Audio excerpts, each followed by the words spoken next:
Je n'ai pas vu un seul territoire dans lequel l'intercommunalité n'a pas changé la vie quotidienne des habitants. Les intercommunalités sont les maîtres d'œuvre de la transition écologique dans les territoires. Une interco, quelle que soit sa strate, elle gère des compétences majeures. Une autre conviction, c'est que le bassin de vie est le bon échelon. On veut du sur-mesure pour nos territoires, on ne veut pas que tout soit décidé d'en haut et on veut une visibilité. Une forme de souplesse et surtout de sur-mesure qui fait la richesse de l'intercommunalité. Bonjour à toutes et à tous, bienvenue dans Territoire, un podcast d'intercommunalité de France. Au programme, des entretiens pour éclairer les enjeux des élus et agents locaux. Je suis Baptiste Gapen, journaliste, et je vais tenter d'être votre porte-parole, d'amener à nos invités vos questions, intuitions ou besoins. Notre idée, vous proposer des interviews inspirantes sur différents thèmes pour répondre à vos problématiques du quotidien.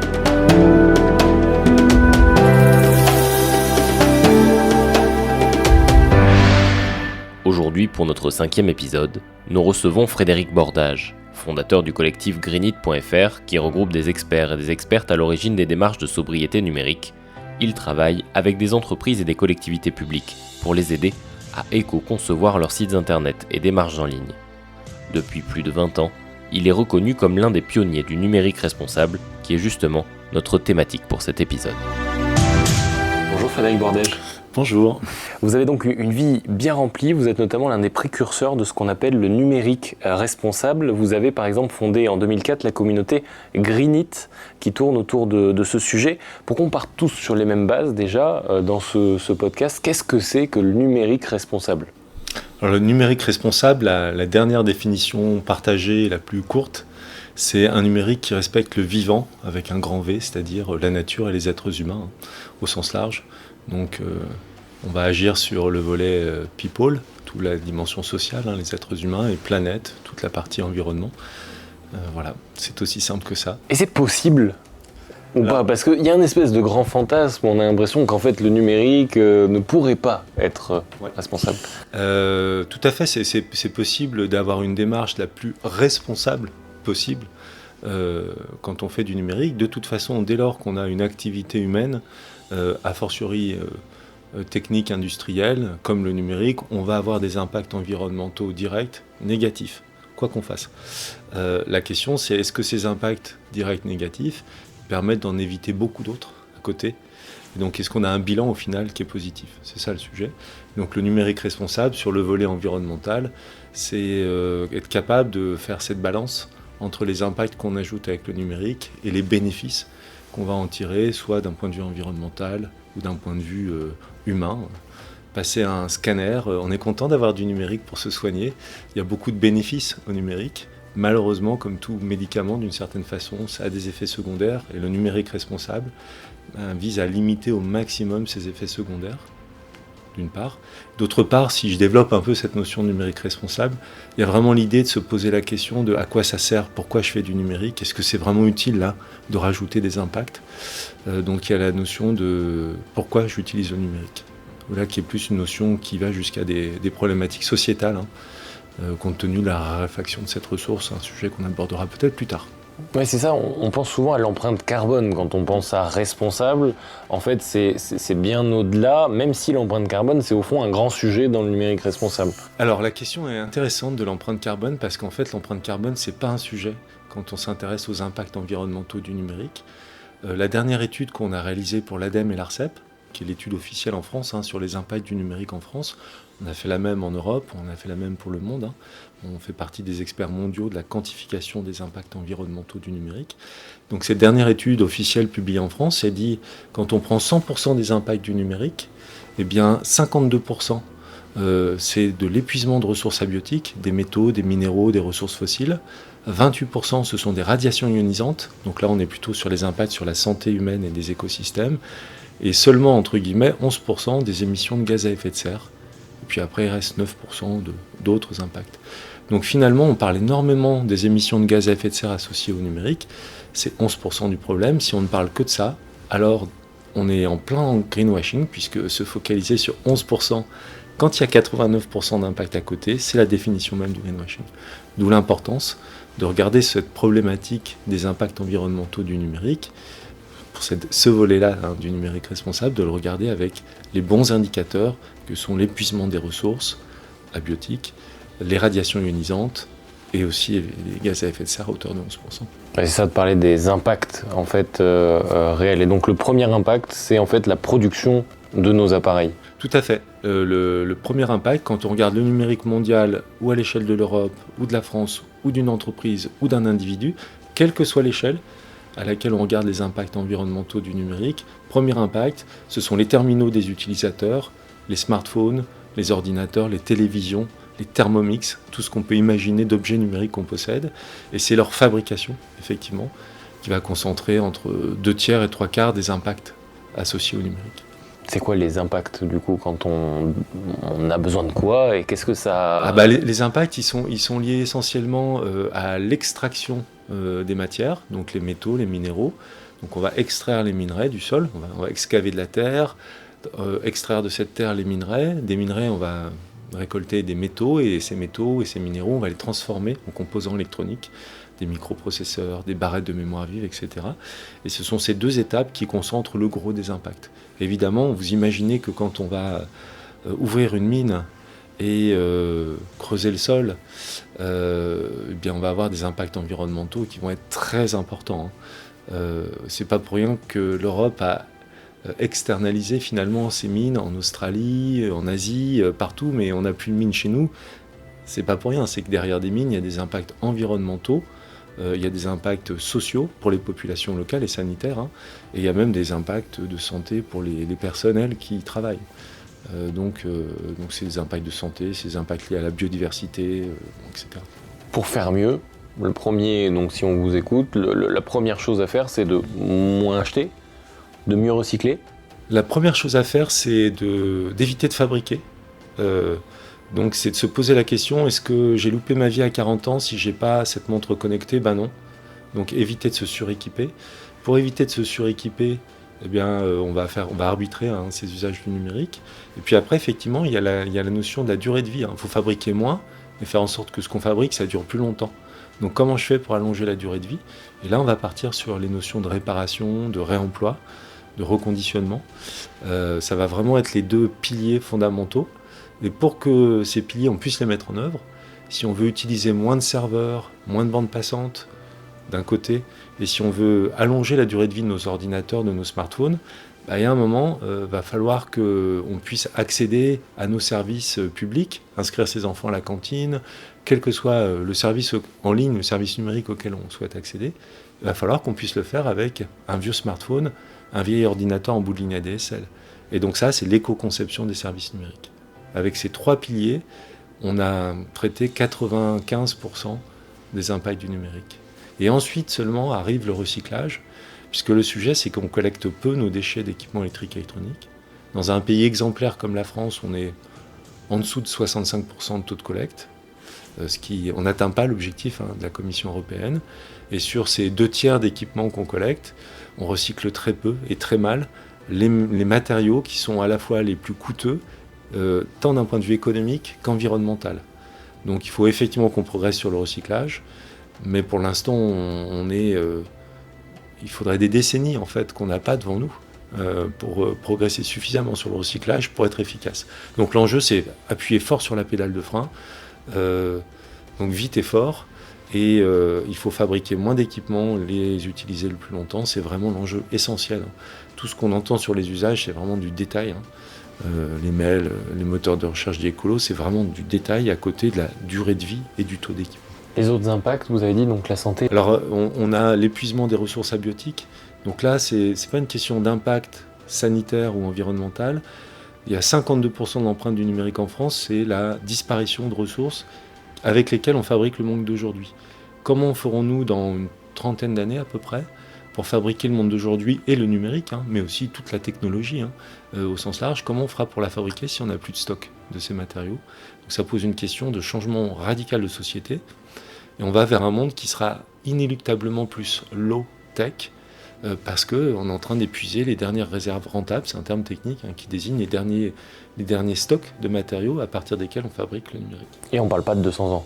Ah non, là on parle de décennies. Alors on n'a pas d'études très très solides, mais globalement, il y a un consensus sur le fait qu'on est sur des décennies, donc nous on utilise le chiffre de 30 ans pour donner un horizon, mais ce sont des décennies, ce ne sont pas des siècles. Ça veut dire que nos enfants, peut-être nous, et à coup sûr nos enfants, verront la fin du numérique au rythme où on consomme les réserves rentables.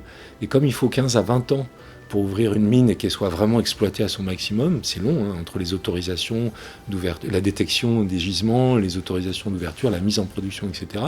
De toute façon, dans 20 ans, on aura explosé les objectifs de respect des 9 limites planétaires, de diviser par 2 notre empreinte. Le GIEC nous dit qu'il faut avoir divisé par 2 nos impacts, nos émissions de gaz à effet de serre à l'horizon 2030, demain.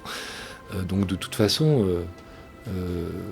voilà, donc on a vraiment une double problématique dans le numérique responsable. On a les impacts environnementaux et sanitaires, mais aussi la disparition de cette ressource. Le numérique, c'est une ressource naturelle, pardon, c'est pas une ressource naturelle, mais c'est une ressource non renouvelable. Et donc, parce que fabriquée à partir de 40 métaux non renouvelables. Et donc, il faut économiser cette ressource si on pense qu'elle apporte des bénéfices à l'humanité. Donc, premier impact, je sais que je suis un peu long. Deuxième impact, c'est les radiations ionisantes. Donc là, on est vraiment sur, lorsqu'on fabrique les équipements, mais surtout lorsqu'on produit l'électricité en France et en Europe, on le fait à partir de nucléaire. Et on a tous vu les conséquences d'un Fukushima ou d'un Tchernobyl. Alors heureusement, on n'est pas dans... Les centrales nucléaires sont maîtrisées en termes de rayonnement, mais il y a quand même un petit rayonnement résiduel. Et c'est un indicateur standard au niveau mondial, préconisé par la Commission européenne, qu'on suit, et qui nous dit, en France, 28% de l'empreinte du numérique, ce sont des radiations ionisantes, concrètement. Donc avec un impact sur la santé humaine. Puis après, on a les émissions de gaz à effet de serre qui vont contribuer au réchauffement global, qui lui-même va avoir une conséquence parmi d'autres, qui sera le changement des climats locaux. Voilà en gros les impacts. On en a d'autres, on a des émissions de microparticules, les particules fines dont on entend parler lors des pics de pollution dans les grandes métropoles. On a l'eutrophisation, c'est-à-dire l'asphyxie des milieux aquatiques par la prolifération d'algues. Il y a 16 crises environnementales et sanitaires majeures qu'on suit, nous, dans nos études, quand on applique un protocole d'évaluation standard, celui recommandé par la Commission européenne, une analyse du cycle de vie. On suit 16 indicateurs parce qu'il y a 16 crises environnementales et sanitaires majeures qui sont liées au dépassement de 6 limites planétaires sur 9, pour donner des ordres de grandeur. Et ce qu'il faut comprendre, c'est qu'il y a encore en 2009, si je ne dis pas de bêtises, ou en 2005, je ne sais plus, mais il y a une quinzaine d'années, on n'avait dépassé que 3 limites planétaires sur les 9, on en est déjà à 6, donc il y a une accélération phénoménale de nos impacts. Et au niveau du numérique, nous ce qu'on note, c'est qu'entre 2010 et 2025, donc sur 15 ans, donc 2025 c'est demain, sur 15 ans, l'humanité aura multiplié par 3 les impacts environnementaux associés au numérique. Le numérique, pour redonner un dernier repère, c'est 40% de notre budget annuel soutenable. Chacune d'entre nous, on a un budget annuel soutenable, on peut émettre 985 kg équivalent CO2 de gaz à effet de serre pour ne pas dépasser cette limite planétaire. On peut puiser une certaine quantité d'eau, on peut avoir un certain nombre d'impacts, c'est notre budget annuel soutenable. Eh bien, quand on projette nos usages numériques quotidiens, ça représente déjà 40% du budget annuel soutenable d'un Européen. C'est 10 fois trop, c'est monstrueux. C'était 20% en 2010, c'est 40% aujourd'hui, et ça sera 60% du budget annuel soutenable d'un Européen d'ici 2025, donc d'ici demain, littéralement. Donc ces chiffres doivent nous pousser à agir, d'autant que là on fait le constat, mais d'autant que on a aujourd'hui, enfin même depuis 15 ans, on sait ce qu'il faut faire, on a des bonnes pratiques efficaces, on a des méthodes de quantification des impacts efficaces, on a vraiment toute la boîte à outils à notre disposition depuis au moins une dizaine d'années, si ce n'est 15 ans, pour agir efficacement.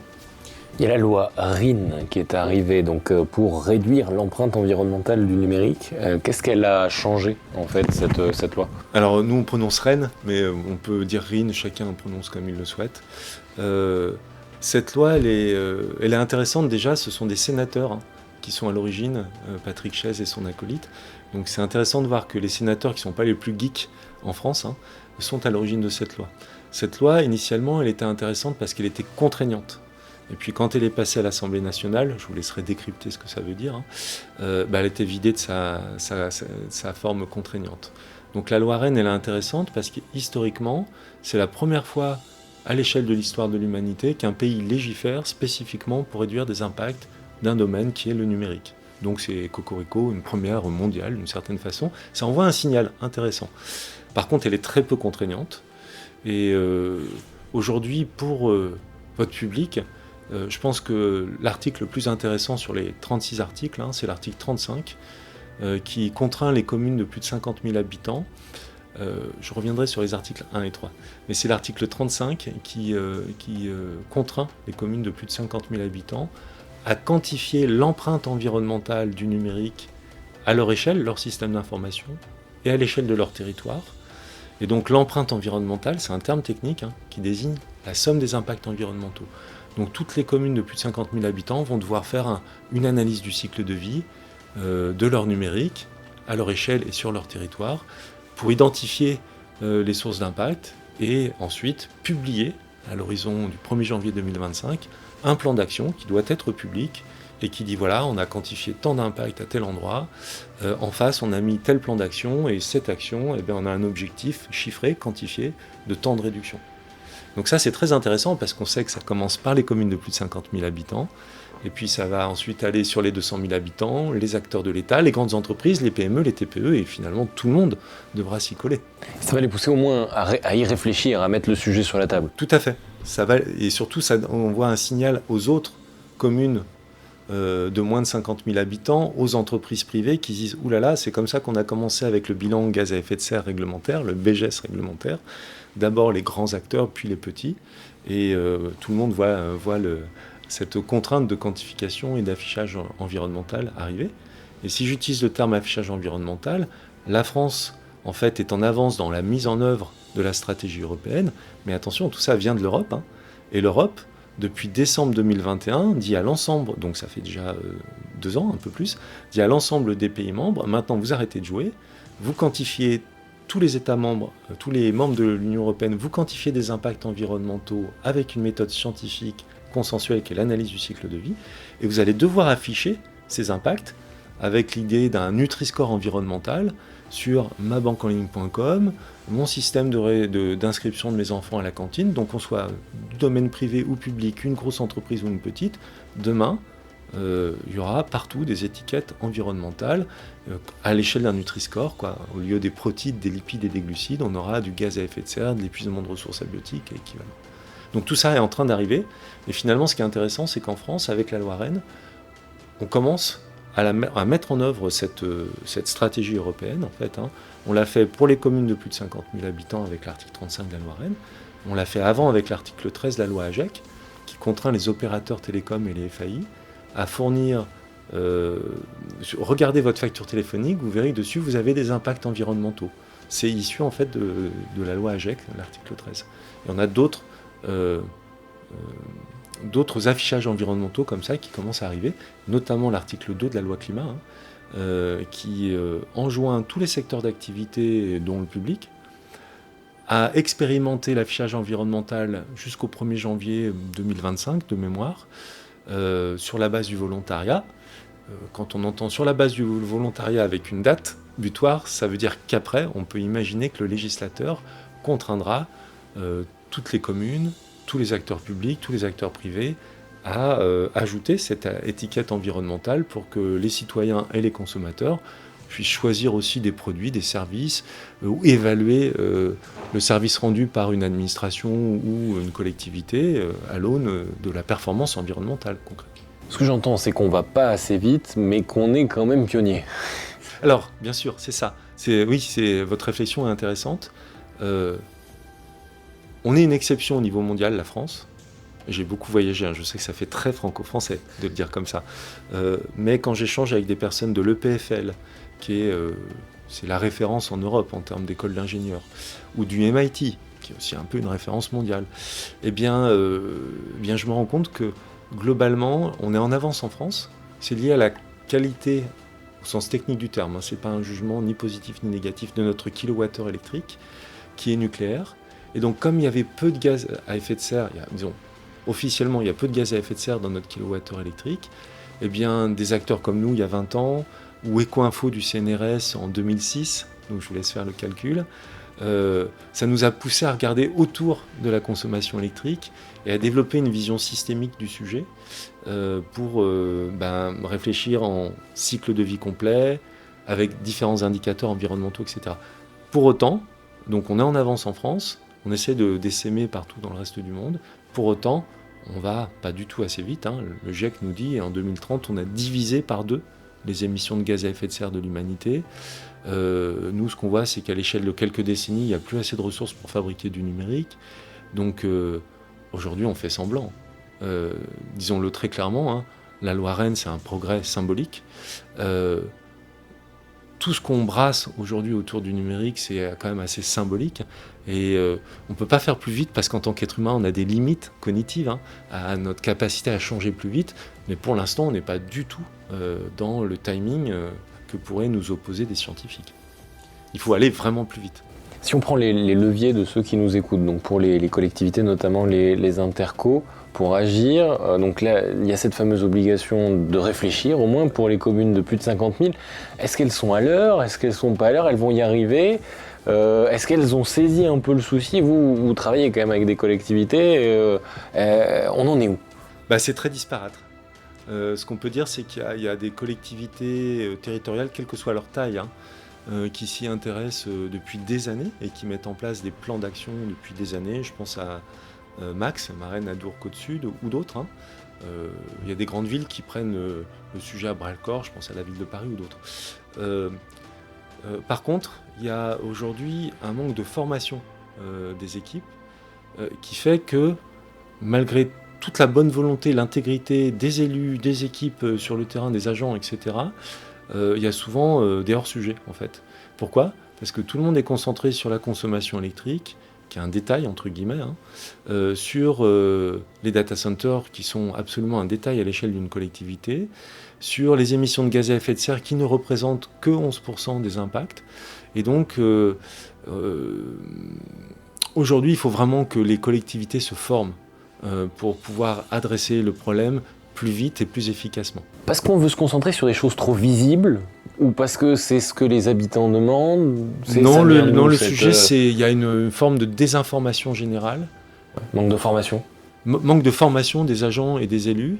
Et on baigne dans une surfocalisation médiatique des gaz à effet de serre, qui est un vrai sujet. Je veux dire, le réchauffement global, le climat, c'est pas un petit sujet.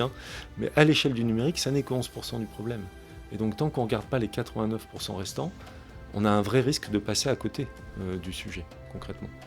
Donc, il y a vraiment un besoin de formation de ces acteurs pour agir au bon endroit, efficacement. Et les leviers sont là, et on peut même en faire une liste. C'est simple à mettre en œuvre. Allons-y. Alors, la liste, elle est simple. Il faut commencer par éviter de se suréquiper.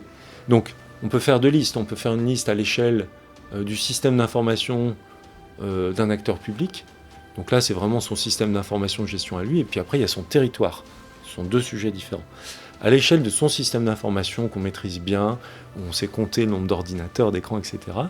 Premier sujet, c'est éviter de se suréquiper et notamment éviter de multiplier les écrans, a fortiori les écrans LED ou OLED, de dernière technologie. Parce que plus on avance dans la technologie, et plus c'est trash pour l'environnement. Les écrans LED ou OLED consomment certes un petit peu moins d'électricité, mais ils ont 20 fois plus d'impact lorsqu'on les fabrique qu'un écran LCD, un écran plat d'ancienne génération. Donc première action très simple, on évite de se suréquiper en écran, et puis on se contente d'un écran, et on évite d'en rajouter un 2e ou un 3e à côté. C'est très efficace, et c'est simple. Deuxième bonne pratique très efficace, allonger la durée de vie de tous les équipements qu'on a, nos écrans, nos ordinateurs, nos smartphones, etc.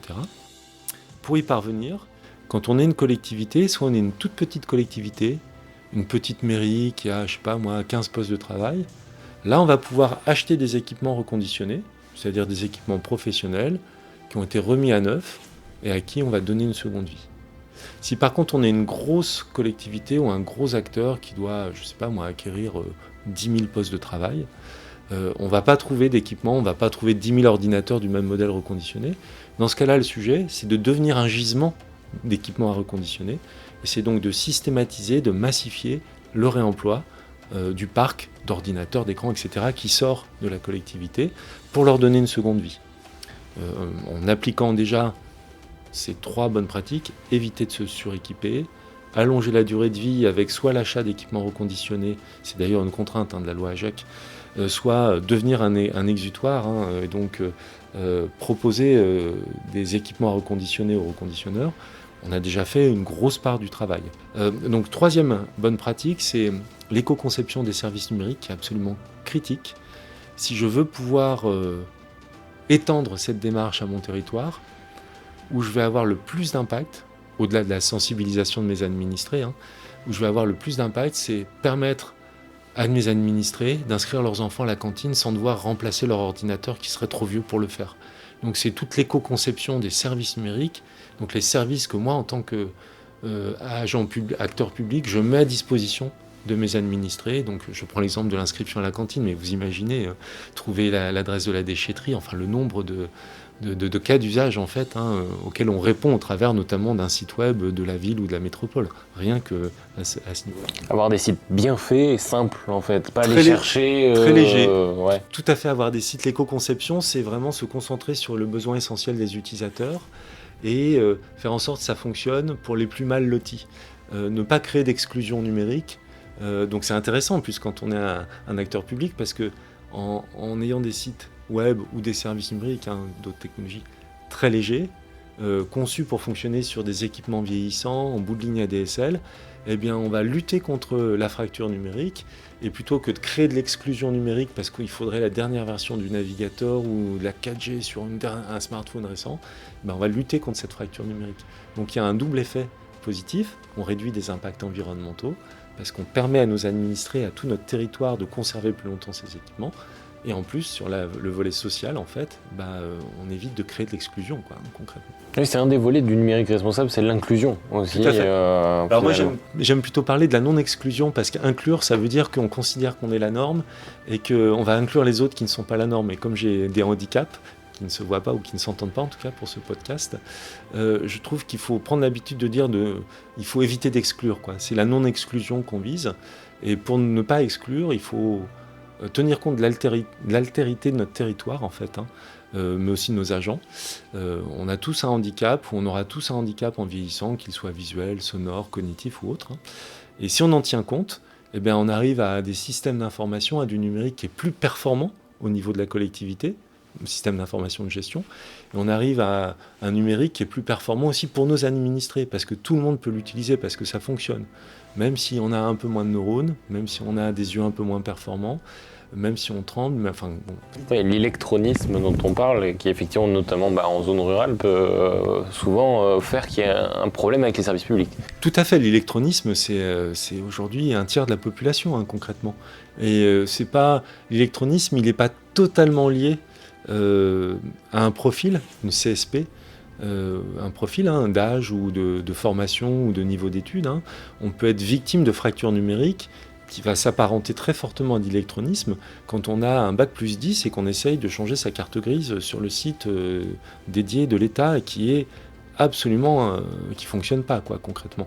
J'ai rien contre ce site en particulier ou cet acteur public en particulier, mais bon, c'est un cas très connu.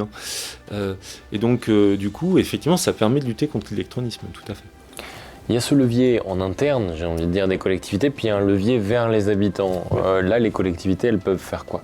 Évidemment, on peut aussi sensibiliser, mener des campagnes de sensibilisation, notamment sur la collecte des équipements à reconditionner qui fonctionnent encore et auxquels on pourrait donner une seconde vie. On peut mener des campagnes de sensibilisation au recyclage pour apporter au bon endroit les bons points de collecte agréés, les déchetteries agréées, les bacs en apport collectif volontaire à l'entrée des supermarchés par exemple, gérés par écosystème notamment. Donc on peut sensibiliser. Et puis on peut aller encore plus loin, on peut carrément créer des filières locales où là on va créer de l'emploi local. On va créer des filières de réemploi, par exemple, des équipements numériques à l'échelle du territoire. Donc là, on peut même aller dans le développement économique l'économie sociale et solidaire ou l'économie adaptée. On peut aller très loin en fait dans les actions qu'on peut mener. De quoi on a besoin pour aller plus loin maintenant ? Est-ce qu'il y a besoin de formation ? Est-ce qu'il y a besoin de nouvelles compétences dans les collectivités ? Je dirais qu'il y a 2 leviers à activer qui sont efficaces. À très court terme, formation. Et des formations de qualité. Parce qu'aujourd'hui, on est sur un sujet, là, on évoque un sujet où 90% de ce qu'on entend, lit ou voit, c'est du greenwashing. Les gens, les 3/4 des experts, entre guillemets, ne maîtrisent pas le sujet et racontent vraiment des bêtises, quoi. Et donc, c'est de se former, mais de bien se former. Et là, on va vraiment gagner du temps, gagner de l'argent public, économiser de l'argent public, être plus efficace, plus vite, quoi, concrètement. Donc ça, c'est action numéro 1, se former avec des acteurs reconnus, respectables, bien identifiés sur ces sujets-là. Le deuxième sujet, qui est plus compliqué, mais qui est extrêmement puissant, c'est arrêter de penser comme on pense aujourd'hui, où le réflexe, c'est on va sortir une application mobile pour régler un problème de développement durable. Et c'est donc aller au bout du raisonnement de l'éco-conception des services numériques et être capable d'associer de la low-tech avec de la high-tech. Nous, c'est ce qu'on appelle de la slow-tech. Ça fait beaucoup de termes anglais, hein. Mais l'idée est là, c'est qu'on n'a pas forcément besoin de bout en bout du numérique pour répondre à un besoin d'un administré. Alors j'ai un exemple, pas dans le monde des acteurs publics, mais dans le monde du climat, où c'est une start-up qui s'appelle Weatherforce, qui est basée à Toulouse, qui a un super calculateur blindé d'IA, donc là, beaucoup d'impacts environnementaux pour calculer des prévisions pluviométriques.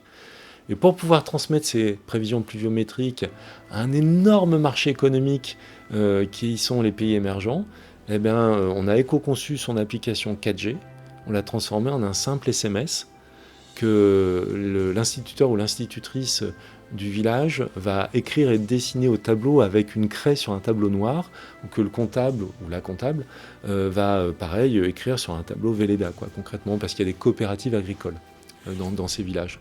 Et donc, on a associé des êtres humains, qui sont des relais de l'information, des tableaux noirs et des craies, littéralement, avec un supercalculateur pour, in fine, faire en sorte qu'un maximum d'agriculteurs disposent de la bonne prévision pluviométrique au bon endroit pour récolter au bon moment, pour semer au bon moment.